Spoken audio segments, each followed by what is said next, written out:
Before we get into the video, let me take a quick second to tell you about the newest main channel video. If you guys didn't know, this channel is a live channel where I primarily post live stream highlights so I can push out more content for whoever wants to view it. His name is Marc and he's the one to beat in every game. He's got the skills to compete. But the main channel is where I post the projects that I'm most proud of. This new video is an analysis of the concept behind the Demolition Lovers, which is followed through the course of 3 Cheers for Sweet Revenge, a rock album by My Chemical Romance. Check it out if you can, I'd greatly appreciate it. Link will be in the description and there'll be a card available in the corner as well. Now back to your regularly scheduled program. We're gonna go look at some Chris Chen. We're gonna react to Genosamuel's documentary, and we're gonna start from all the way in the beginning. We're gonna watch part 1 of this Chris Chen documentary. First time watching the doc? No, but I think this may be the first time I get past part 1. Hopefully. Because there have been multiple times where I've watched... Well, I've forgotten it by now. Because the last time that I've seen the documentary was probably like COVID, like 2020, I'd say, which was the first time that I tried actually getting into the documentary. But I more than likely slept through it and I didn't like retain anything. So I have no idea how it starts. I think it jumps, like it doesn't dwell a lot in Chris Chen's younger life. I think it like jumps like really quick to like their 20s, but we'll see. Hello, ladies and gentlemen, girls and boys, and dudes. Hope you guys are fine with the captions, as well as okay. the gals. My name is Christian Chandler. I am here, and y'all are there. I'm so ready to dive into this, man. I'm so ready. Part 1, there it is. Christopher Weston Chandler was born on February 24, 1982, in Charlottesville, Virginia, to parents Bob, aged 54, and Barbara, 40. Bob had worked in the engineering field for Western Electric and later General Electric. The family held Bob's life accomplishments very proudly, as he had at least I wouldn't say man-child, I'd say, yeah, sort of. They were raised very heavily, like, protected. Chris Chen is autistic, so they were raised very heavily. I'm not a historian, so I can't really say much like in terms of answering your question, but Chris Chen is autistic, and they're known heavily for being trolled on the internet pretty much, and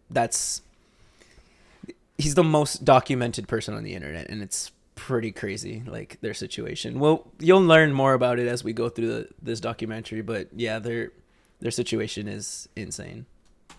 Patents to his name, including mechanisms used in the production of Kleenex and molding of plastic water containers. Barbara was a secretary with Virginia Power. She had a habit of hoarding her belongings and was an emotionally abusive person, which convinced... That also is a big reason for why Chris is the way he is. That the fact that like Chris was in a hoarder's home, right? Because eventually, what's his name? Bob or Rob? I don't know. I already forgot the name. I'm not off to a really good start so far. But the dad eventually passes away, and once the dad passes away, like the home becomes a mess. Rule: don't feed the trolls. Gets broken for over 50 hours of a documentary. Yeah, basically, don't feed the trolls is the #1 rule that gets broken during Chris Chan's whole life, really. But and also Barb was an emotionally abusive person, which really destroys like Chris's like childhood in a way. So like not only to take on the fact that Bob is the dad, yeah. Not only to take on the fact that they are autistic, but they also did not grow up in a very, I wouldn't say loving home, but in a very stable household, I would say. I think Bob is like the most normal person, like in this whole documentary, I'd say. Convinced her then as far as I know, of course, son, Cole Smithy, to seek independence and live life on his own. So when Chris came along, Bob and Barb got a chance to start anew. The new family started their new life in their humble Ruckersville home. Chris later claimed that at around 2 months of age, he uttered his first word, monkey. It didn't take long for the parents to see that Chris wasn't quite like most other babies. The first signs of his autism could be witnessed in 1983. Despite his condition being congenital, he had stated that his autism was brought about by one particularly traumatic event when he was 18 months old. a babysitter named Roach, or Roach, I think I read would about look this. after I baby think I read Christopher about this in the whenever his wiki. parents would go out in the evenings. One of these nights, Chris inadvertently infuriated her, and she locked him in a room filled with toys, in the dark, alone. This would prove so traumatic that he refused to speak for the next 6 years. Even though he sees this event as the source of all his troubles, he does not blame his parents for keeping Roach as his babysitter, for they did not know better. Despite living out his childhood as a mute, Chris was anything but quiet. He confessed later on in life that he screeched often and was very troublesome to his parents. At the age of 5, Chris began studying at Greene County Primary School together with Sarah. It is not known how he was treated here or how he got along with the other kids. In addition to taking regular classes at the primary school, he received language training at James Madison He looks University. just like Elliot from E to the In Extraterrestrial. 1987, It's like in a crazy, lengthy letter crazy addressed to Chris, uncanny. dated December 26th, Bob offered his outlook on life and presented some life advice for his son. Thank you, Kara. There are many sides to a mountain and many ways to climb it. If you get stopped, back off, regroup, and try another way. If you are still not successful, maybe it is not meant to be. If it is meant to be, having it on the back burner simmering for a while is not bad. It will pop up again, and the way to attain it will be there. Everything in its time.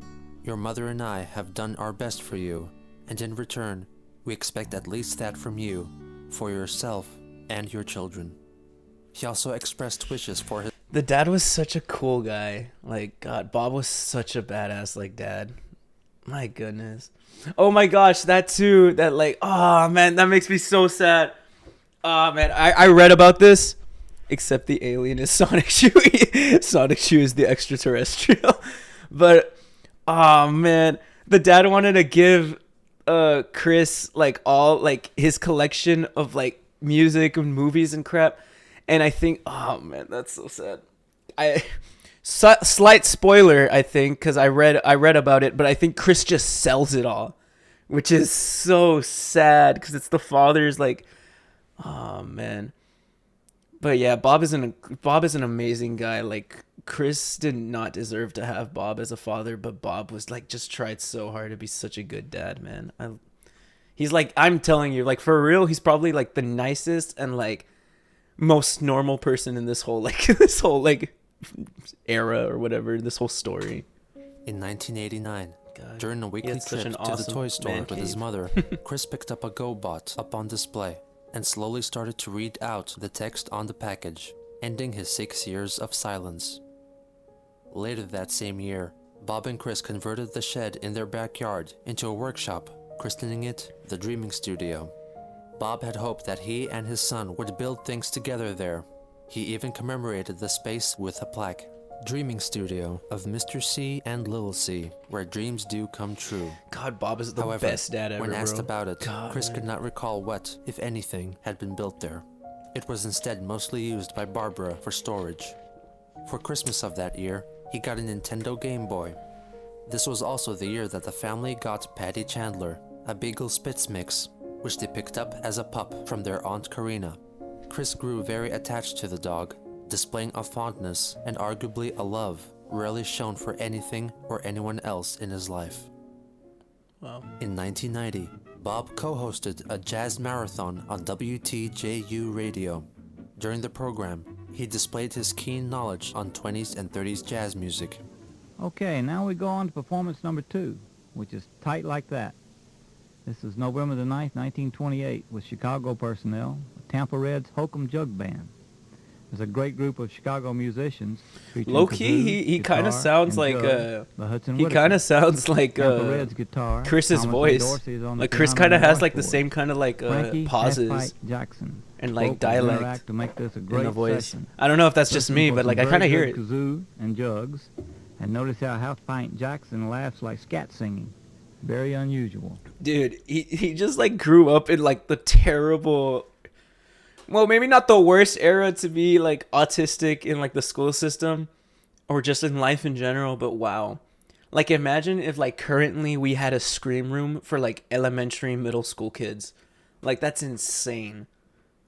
Like I grew up like right when I don't think right when they stopped, but I remember like my parents being like, "Oh yeah, if you misbehaved in the classroom, they would just get a paddle and spank you." It's like shit. Like that's crazy. Like to think that happening like in 2020, like 2023, like that would be like you would make the news. You would make the news if you put an autistic kid in a scream room. Like that is terrible. Like that is terrifying. Like that was a fairly common school installation. That's wow.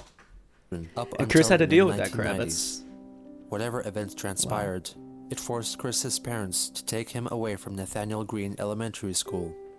To further things, they took the case to Greene County Court. After the school board threatened to take Chris out of mainstream education and instate him into a special needs school, the Chandlers dropped the case. For the remainder of the school year, he was homeschooled. On this blessed day, the turnout for the show was weak, so Chris got extra attention from the bear. When Leonard asked him his name, the person controlling the animatronic misheard it and answered back, calling him Christian. Oh, yeah. The boy took this as a profound sign and felt that he should be called Christian. Yeah, because originally Christian was In order Christopher. for Chris to continue with formal education, and then became Christian Bob Weston and Chris Chandler. moved to Chesterfield County, while Barbara remained in the family house in Ruckersville with Patty, so she could keep working. Christian enrolled in Providence Middle School in Richmond. He looked back fondly over his time here, giving special credit to his teacher Virginia Sanford. She was the most influential teacher in my life. During my years at Providence Middle School, she taught me better social skills, how to better cope with other people, bullies, and life. With a positive and fun tomboyish attitude, she was a teacher any child would be most proud to look up to and be taught by. He also forged a friendship with Natasha teachers Turner, have such a big girl impact a on few like years kids' older than lives, him. man. That's He lost romantic interest in her when he saw her smoking. They would often hang out together at the bus stop. He would sometimes give her money on behalf of his father for her friendship and attention. Chris would later realize that Natasha was, in a sense, a friend with benefits. She would stay with him and be friendly in exchange for a monetary reward from Bob. That's so Bob sad. knew that his son had little hope in forming true friendships otherwise. The Adventures of Sonic the Hedgehog, the cool new TV show, is on the air. That's the one Bob L. That's the one L that Bob has taken so far. That's the one Bob L. Do not, no matter what. I mean, like the sentiment is there. Do not pay for your children to have friends. That's an L from Bob. That's an L. In the fall of '93, Sega, the video game developer, held a watch and win sweepstakes contest in conjunction with their Adventures of Sonic the Hedgehog cartoon. The lucky winner would get a $1,000 shopping spree at KB Toys. And that winner was Chris. Christian is one of only about 100 winners nationally to receive $1,000 worth of Sega games and equipment. For his parents, it's just another example of how well he's doing. Christian is a high-functioning autistic child. This past fall, on his own initiative, he entered a contest based on a favorite cartoon character. What I had to do was exactly watch Sonic the Hedgehog cartoon, and I'd listen to what Sonic says at the end of it, and write it down for a whole week, and then I had to mail it in, and it has to be drawn out of a hat, and I just won. And Christian's father says it only takes a few hours for him to master an electronic game and then move on to another. He's just like me for real. He's just like me for real. That's it for now. And it's I shouldn't be comparing myself to Christian. Christian. And has cemented itself as a likely key reinforcer to his future sense of entitlement. In the spring of '96, It's crazy the amount of information there is about Chris. At Virginia Power, Like just in, with in Bob and general. Chris, Like I know like reuniting this the boy started with Patty the once dog. like the trolling In late happened. spring, Chris But it's graduated crazy from how much Providence there Middle was like School. already As a documented on parting Chris gift, before. Mrs. Sanford wrote a personal, touching, and prophetic letter to Chris. Well, it's been 3 years now at Providence, and it's all over. Where has the time gone to? The most important parting words I can leave you with, well, are to always remember this. You show people where your weak points are located.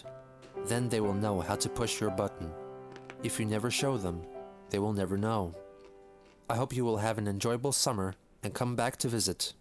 Do your very best at Manchester, put your best foot forward, and treat others as you wish to be treated. Love, Mrs. Sanford. If only he had listened to Mrs. Sanford. Like, no! All of this could have been avoided if only they had listened to Mrs. Sanford. That was based knowledge. That was actually like teachers, US school system. What the heck? If only he had listened. No. It's crazy how much this foreshadows, man. God, this is so sad. God, no. Manchester in question happened to be Manchester High School, where, according to Christian, he spent the happiest years of his life. Only Chris had always friends. gravitated towards girls, and at Manchester, this was no exception. He had a sizable group of female friends, which he dubbed gal pals. Among the first that he met was Molly Quarles, a cheerleader at the time whom he met as a freshman. He fondly remembered them being paired up during a matchup event for Valentine's Day. Laura Beth D'Orazio was another cheerleader Chris met and fell for, but after he confessed that he had a crush on her, she told him that she would like them to remain just as friends. No! F in the chat for my boy. F in the chat for Chris. Tiffany Gowan was said to be a real good girl to Chris, and he has described her as a bit of a tomboy and a peppermint patty to his Charlie Brown. Kelly Andes was his biggest crush and says they were high school sweethearts, even though they were never in an actual relationship together. That's funny. Chris just like me. Sarah I need to stop. Okay. I always catch myself in the middle of saying it, but my goodness. And Chris watched them interact, hoping to experience that kind of relationship one day. It was fun to just watch them flirt with each other. I could have learned from that, that's creepy. but my autism and normal social phobias held me back then. Miranda Mitchell was the big brain in his circle of friends and shared computer graphics class with Christian. His group of gal pals were possibly not genuinely interested in a friendship with Chris, but rather stayed with him out of pity or as protection. A later comment made by Chris suggests that the group had made an arrangement with Bob and or the principal of the high school. Concerning schoolwork, there is a wealth of information that has been attained which helps to refute his previous claims that he held an honor roll streak all throughout high school. That's crazy. For one of his assignments, he had to conduct an interview with his parents, offering some more information about their life experiences. For the question, "Why did you choose to have children?" they answered, "It's nice to have kids." For "What adjustments did you have to make after your first child arrived?" they answered, "Laughter from 4 kids and 3 situations," referring to their troubled past marriages and estranged children. Interestingly, when asked about what has been the hardest part about parenting, the answer was dealing with the school system. In another assignment concerning families, Chris inserted mathematical equations into his definitions. Dude, Chris has making really them hard nice to read handwriting. and understand. For example, he defined a nuclear family as a mother, father, and X is more than or equal to 1 child sharing the same household. He also described adoption as a right to raise a child who is biologically their own. Christian took part in a parenting exercise in which he wore an empathy belly to simulate the feeling of being a pregnant woman. I want to get one of those one day. One of those, and also there's this birth simulator thing that I remember seeing on like Impractical Jokers once. I want to buy one and like try it. I think it like just like kind of like, what is it? It's not shocks, or is it shocks? It like shocks your belly and like your lower torso to make it like to give you like contractions to like simulate a contraction. I want to try it. Maybe I'll do it for like a video one day. It'll be fun. A report describing his experience. It's gotta be content. The Japanese and Americans had deemed glowering at each other like boxers from opposite corners of a 5,000-mile ring, waiting for the bout to begin. That's a bar. So, the US and Japan really wanted to get in. He also quoted that President Woodrow Wilson tried to get Japan to withdraw from Shandong. Christian's essay ended up being a mishmash of events of both world wars. In addition, he referenced several books. However, all of his findings could be found within the first 8 pages. The teacher commented, "That's based. Hey, restate these." Hey, that's based. That's based. W. Chris for this one. Chris just like me. I am not Christian. Okay. Thesis. There is a page titled Warm Fuzzies for Christian W. Chandler, God. which most likely was a class activity in which the students wrote nice things to each other in order to promote acceptance. The messages left for Chris read very bland, such as, I like your clothes. Is it very funny? All right, quick tip for teachers. Do not ever do this. Because if kids are not usually very, what's the word? If a kid does not like another kid, they will give these responses, and the kid that receives them will know that it's not as genuine. Do not do this ever if you are going to be a teacher. This sucks and will eventually just it's not a good team bonding exercise or whatever. It just, okay. Look at that funny. Funny. You are a nice person. Nice watch. You tell great jokes, and you tell fun jokes. But perhaps at age 16, Chris wrote a poem entitled Song of Christian for his class, loosely based on Walt Whitman's Song of Myself. He decided to record his creation for posterity in video form. Oh wow. The video itself is poorly lit, but there isn't much to see anyway. I hear America singing as I sing of myself, and you experience as I experience. The problems of yourself are my problems. The youth of the young singing cries of happiness. The children's song is song of laughter. At age 6 weeks, I sang this song of laughter. Then at 1.5 years of age, the Lord clicked the mute button on me. My song that I sing, although I talk well, my peer relationship is low and my loneliness is off the scale. Anyway, that's my poem. Beyond just reciting the poem, he pretends to be the enthusiastic host of the Christian Chandler Show. Best. Welcome, ladies and gentlemen, to the Christian Chandler Show. Where you get lots of laughs and all that neat old stuff. Now here he is, the host with the most, Christian Chandler. Now you gotta, don't act like you didn't do this. Especially now with like electronics being so easily accessible to like kids. I did this as a kid. I would grab my mom's iPad and I would record myself like doing like stupid crap like this. Hell, I would record YouTube videos without even having a camera when I was a kid. I was autistic. But before I go, just one thing to say to the teacher. Enough in English class? You have got to be kidding me. I mean, an F. I do not even know when was the last time I got an F. I mean, who knows? It could have been back in old Greene County. That stupid place. Sheesh. That Greene County primary. Actually, it was a nice school, but then there came the thing of Greene Elementary. That's why I got the F. Anyway, then many years rolled by. Then you came along and gave me an F. I mean, I started off with an A, and you just lowered it. I'm getting sick and tired of this lower thing. What do you have against the handicapped children anyway? I mean, I know my handicap is autism, and I'm not afraid to admit it. And you, Mrs. Bird, I think that F is very disrespectful. I mean, I am very emotional about it. Most average interaction the number one ranked student has with their teachers. Anyway, it's time I sign off. Well, this is The biggest trend in kids' toy history. It's multi-billion dollar. Oh boy. Throughout the late 1990s, the Pokemon franchise was spreading across North America, with Chris keeping a keen eye on it. He began playing the trading card game and included illustrations of Pokemon characters in his Spanish homework.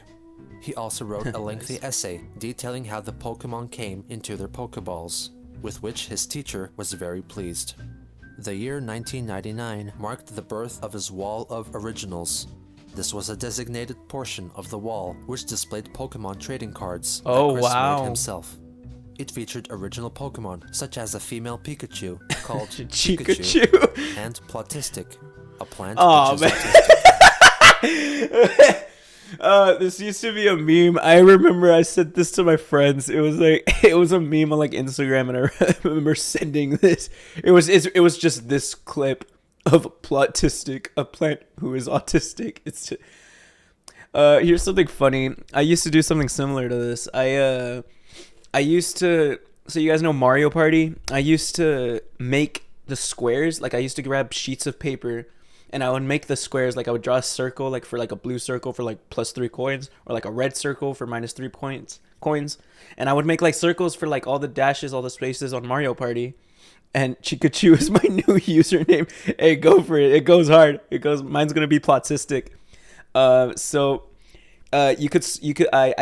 circled on sheets of paper like a bunch of Mario Party squares, and I would put them all over my living room. And whenever I would have my cousins over, we would play Mario Party like in real life, and it was like shit was fun. Christian, just like me. Chris himself also appeared several times. His fascination grew to a point That's that also he would me. dress up as the Pokemon character. Hey, yo, that is not. No, that's Bob the Builder. That's Bob the Builder right there. That is Bob. That is Bob the Builder. Bob the Builder. That is him. Where are you? There you are. That's got to be Bob the Builder. That's got to be Bob the Builder. You're not telling me otherwise. That's Bob the Builder. Ash Ketchum out in public to commemorate I was never Valentine's into Day Pokemon of when I was a kid. 2000. Like I remember all the kids, like all the cool kids had like Pokemon cards back in in elementary, which but he I was never reveals really that into he it. holds very traditional views on courtship and the predetermined rules of etiquette for men and women. On a date, the man could not pay the bill, so his date slammed her door in his face. The man's coat over a puddle. The maiden walks. Then the man trips and pays the laundry bill. Under the moonlight, the couples of the world kiss. But unfortunately for a few, they are No one knows interrupted. how to play these games. Y'all collected the Pokemon cards because it looked cool. I never collected them, but I had a friend, dude. I had a friend that had the whole binder, and like he was the coolest guy, like in in lunch, man. Like back in elementary, like he had a whole binder filled with Pokemon cards. And I remember he like gave me one. I don't even know what it was, but like he had given me one. I was like, oh, cherish this for the rest of my life. But I never played the game. I never knew like how it worked. The cards just looked cool, and like if you had cards, you were cool. You were badass. You had by friends. their parents. He uploaded it onto his website. 10 days later, Chris celebrated his 18th birthday, a date which he held in the highest regard. Among the guests in attendance were a handful of Christian's gal pals and his half-brother Cole. Nearly 3 years after the fact, he reminisced about the event. I will never forget my 18th birthday party. It was the best of the rest. The weekend before my real birthday, my mother and I prepared for the party I was going to host that day. We hung balloons and streamers, and we laid refreshments on the table. At the door was 4 of my high school amigas, and one of them brought a friend. We ate pepperoni pizza and drank Pepsi. It was great. As mother lit the candles, I was filling up with ecstasy. After I blew the candles, I was presented with a big jawbreaker from Kelly, an R.L. Stein novel from Sarah, a planer with stickers from Miranda, and a rabbit doll with jelly beans from Tiffany. We watched Good Burger and had fun. After they left, it was done. What did I wish for? I'm not telling. Even though he seemed pleased that his gal pals came to celebrate, he was never pictured together with them, preferring to sit alone. He is also photographed wearing a pair of jeans with a suspicious stain on his crotch. Some have speculated that it is dried semen, but it is. I like Pepsi in certain instances. I used to be like a huge W Pepsi guy. Like I used to really like Pepsi for like a while. I don't know how long it was where like I was like I completely disowned Coke. But recently I've been like really liking Coke. Like look at this. I have a Coke right here. I have a Mexican Coke on my desk right here that I had finished like before stream. But I would never hate on Pepsi. I'll consider it less than Coke, but I would never hate on it. I do not claim that. During class, Mr. Goss discussed the difference between Chris was born Shakespeare's too world soon and to the be a real world deeming of art today. kid. He would have been Christian rested great. his eyes after Mr. Goss's discussion, and before the bell rang. Well, Next, he had Chris trigonometry. Chris was basically the OG DeviantArt kid, TBH, because he starts a webcomic. Like he has this whole his whole like website and everything, and that catches steam for bad reasons, of course, not for the best reasons. But yeah, I'd say he basically pioneered the DeviantArt kid genre. I'd hate to be Christian when Chris wouldn't pass up an opportunity to go to the senior prom, so he did, bringing his mother along as a date. Oh no! No! No! No! Why would you do that? No! Christian had labeled the set of photos as the senior prom. It is possible that it was some other social gathering, due to the fact that the event is held during the daytime. Looking back on the prom, he claimed that he was naive about dating, unlike the other students. Out of pity, or out of genuine compassion, Tiffany asked Christian to dance.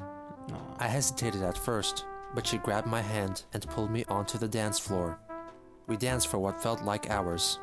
It was the most pleasant experience of that night, and I thank her for dancing with me then. That's gonna be me in my senior prom days. To dance with him meant that she was I'm calling it right now. That's gonna be me in my senior prom. They would start Chris is just like me. Wait, they would start what? Of that dance with him meant that she was attracted to him, and stated that if they were to meet again, they would start a relationship. No, that's W thought process. That's just like me. He's just like me. Graduation.